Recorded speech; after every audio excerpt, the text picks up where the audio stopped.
قاعدين تحت ضغط اليهود وتحت ضغط اسرائيل.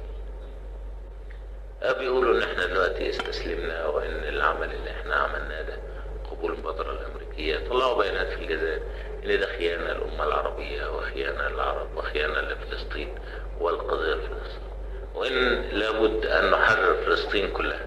طب ازاي نحرر فلسطين كلها؟ انا النهارده احنا بقالنا 22 سنة ما قدرنا نعمل. كيف تطلب يعني نحرر فلسطين كلها، يعني نسيب ارضنا المحتلة تحت حكم اليهود؟